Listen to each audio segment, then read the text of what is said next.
дошли в моята готварска шоу с мене Пападжан Звездев. Днеска ще ви научим как да готвите една прочута македонска рецепта на моят мексикански бранд Миро.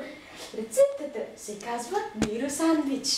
Тя ще изисква тези хубави и прекрасни продукти, които речат едно хубаво месо, чубрица на вкус, една едра питка, кашкавал, топено сирене, един домат, сочен и едър и кетчуп и майонеза. Така, за да сготвите тази част от вашия сандвич, ще ви трябва един много малък нож, за да отрежете частта на питката. Ръгате ножът в питката и режете накриво, за да я отрежете самата питка и да стане такава форма. Взимате другия едър нож, отваряте вашето месо и мажете масло на вашата питка. Мажете го толкова, че да покрие ъглите и всички места от питката.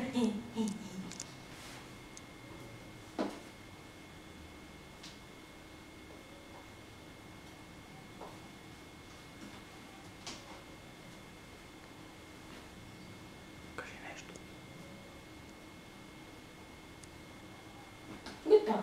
Сега като изрязахте вашата хубава питка и я намазахте с масло, почвате и режете следващата питка. Докато вашата питка я намазвате хубаво, може да помислите как можете да си направите вашия сандвич по ваш вкус. Аз тук ще ви покажа по рецептата на мексиканико брат. Той се казва Миро. Така, като сготвите вашите хубави и едри хубави питки, ги слагате на страна и взимате малкия нож и изрязвате малка част, толкова, че да отворите вашия кашкавал. Ако вашия кашкавал случайно не е нарязан, го отрежете в някъде толкова тънка форма, за да може да го поставите много лесно. Така, после ще го отворим. Но преди това може да манете дупито с малкия нож, дупито на домата. След като го махнете, на дъската изрязате индивидуално доматът, изрязате още едно парче от него, поставяте го на вашата страна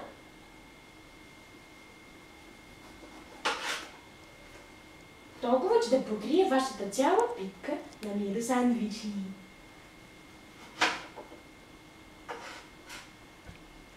Докато чакате Миро сандвичът да стане готов, отваряте кашкавала,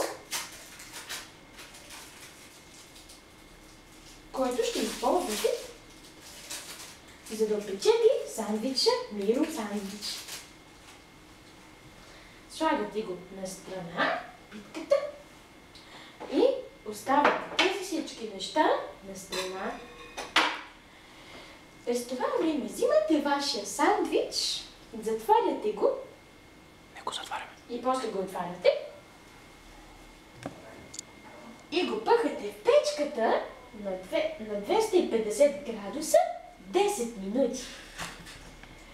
И след тези 10 минути ще се видим пак, аз отивам до туалетна по голяма нужда. After 7 minutes. Така, ние се върнахме след тези 6 минути, които минаха, и ще си проверим сандвича. Така, той е много хубав станал, иначе не трябва да го слагате 10 минути, Ами само 6. Отваряте го от вашата сочна ядра фурна, взимате вашата чиника и взимате внимателно сандвича.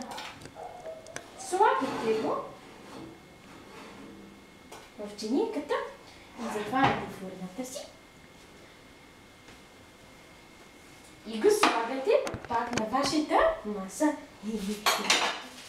Тя отново ще трябва да намажеме, ама 50% по-малко масло. Намазваме отгоре.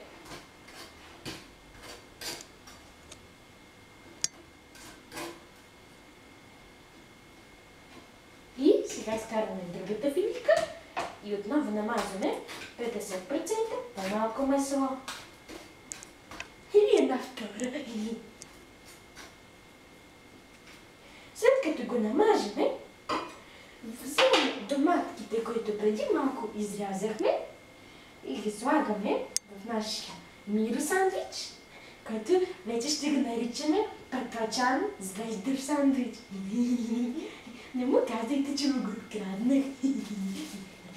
Така, взимате чубица и на вкус ръсите, като прабаба ми Миро.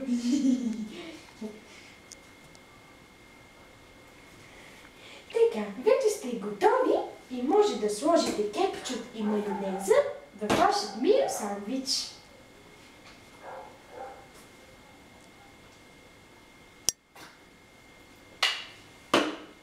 И малко майонезка. Само това, ако искате.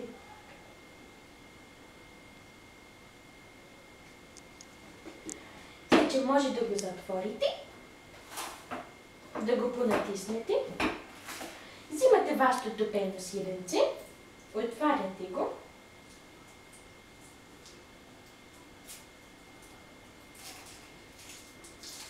И го слагате на страна за вашия прекрасен Миро сандвич. Вече това може да го наречем патлачан звезден сандвич и дори може да си изготвите още такива за вашите приятни, хубави гости. И така, може ли да си сбогуваме и да ви кажем патлачан звезден продакшн. Чао! Para,